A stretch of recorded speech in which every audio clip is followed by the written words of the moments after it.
पूर्व सीएम दिग्विजय सिंह ने कहा कि सनातन धर्म को बदनाम किया जा रहा है। सनातन धर्म के ठेकेदारों ने सनातन को इतने संकीर्ण रूप में पेश कर दिया कि पढ़े लिखे लोगों में नफरत पैदा हो गई। वहीं दिग्विजय सिंह ने कहा कि कुछ लोग कह रहे हैं कि मुसलमानों की संख्या हिंदुओं से ज्यादा हो जाएगी। मैं ऐसे लोगों से किसी भी मंच पर बहस के लिए तैयार हूं। देखिए ये खास रिपोर्ट। अपने बयानों के लिए सियासत में पहचाने जाने वाले पूर्व मुख्यमंत्री दिग्विजय सिंह ने इंदौर में इंसानियत का पैगाम देते हुए भरे मंच पर जमकर बेबाकी दिखाई। इस दौरान उन्होंने कहा कि कुरान को बहुत बदनाम किया गया। ऐसे लोग कुरान को बदनाम कर रहे हैं जिन्होंने कभी कुरान नहीं पढ़ी। मैंने सभी धर्मों के ग्रंथ पढ़े हैं। सभी धर्म ग्रंथों का एक ही निचोड़ है कि अच्छे इंसान बनो। बहुत शुक्रिया। अस्सलाम वालेकुम।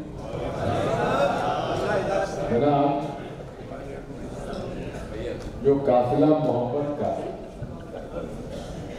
आज वो संदेश लेकर आप सब लोग यहाँ उपस्थित हुए हैं, यही काफिला हमारा आज से लगभग 2 साल पहले कन्याकुमारी से चलकर कश्मीर तक गया था और पूरे 4500 किलोमीटर चलते चलते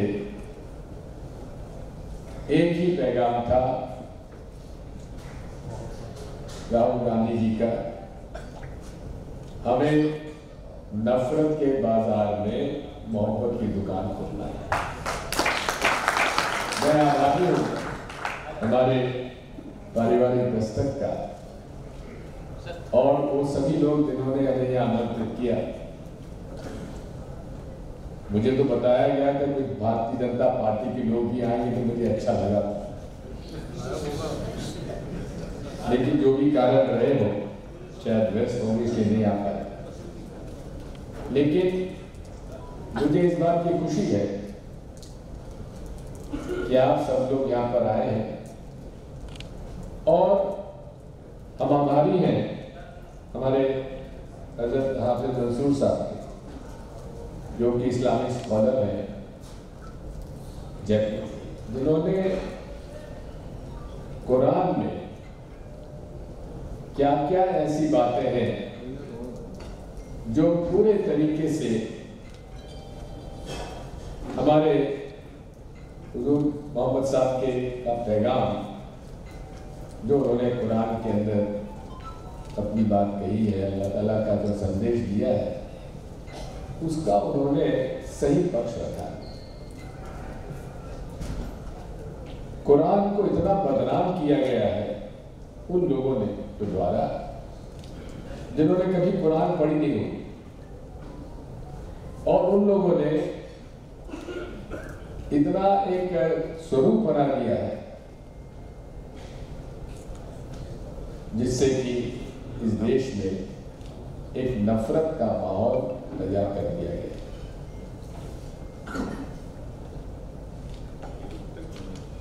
मैंने भी इस हमारे जीवन में भगवत गीता की 4 इंटरप्रिटेशन पढ़े, कुरान की भी 2 इंटरप्रिटेशन पढ़े, ओल्ड टेस्टामेंट और न्यू टेस्टामेंट बाइबल का भी पढ़ा और गुरु ग्रंथ साहब भी पढ़ा, गौतम बुद्ध के जीवन भी पढ़ा।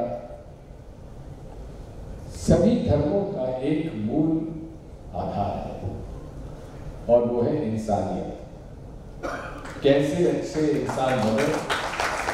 वहीं दिग्विजय ने सनातन धर्म को लेकर कहा कि सनातन धर्म को बदनाम किया जा रहा है।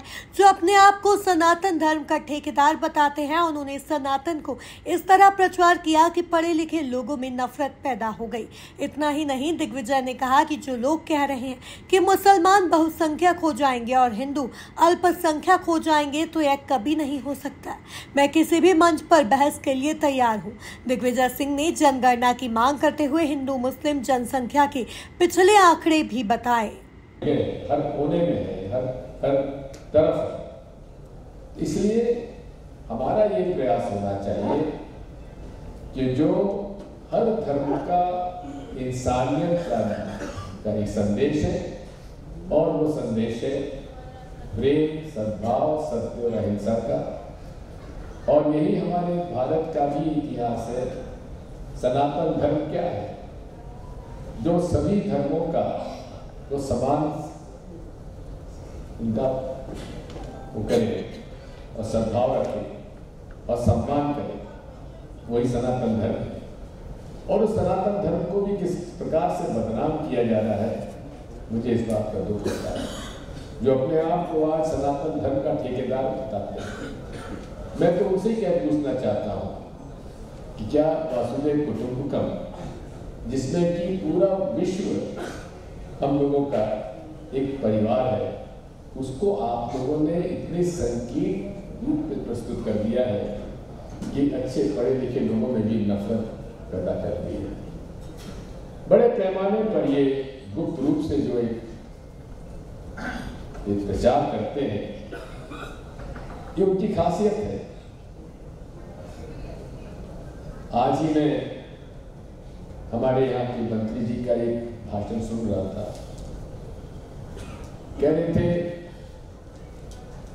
कि यदि आपने ध्यान नहीं रखा तो धीरे धीरे मुसलमान बहुसंख्यक हो जाएंगे और हिंदू अल्पसंख्यक हो जाएंगे। इससे बड़ा झूठ कभी हो नहीं सकता। इस बारे में मेरी काफी चर्चाएं हुई हैं और मैं तो हमेशा से कहता हूं कि जो भी ये बात फैलाता है वो झूठ बोलता है, और मैं किसी भी मंच पर उससे बहस करने के लिए तैयार हूं। इस देश में जो जनसंख्या है वो कभी भी मुसलमानों की जनसंख्या हिंदुओं से ज्यादा नहीं हो सकती, क्योंकि जिस प्रकार का एक प्रचार किया जाता है, इस्लाम में 4 पत्नियां हैं, वो अक्सर दर्जनों बच्चे पैदा करते हैं। और मैं तो यही पूछना चाहता हूँ, कितने मुसलमान यहाँ जिनकी 2 बहनें होंगी? बात वही है, केवल बदनाम करने की नियत से ये सब फैलाया जाता है, नफरत पैदा करने के लिए। दरअसल दिग्विजय सिंह इंदौर में काफिला मोहब्बत के कार्यक्रम में इंसानियत का पैगाम दे रहे थे। इस दौरान उन्होंने जमकर बेबाकी दिखाई। Bureau report, MP news, Indore.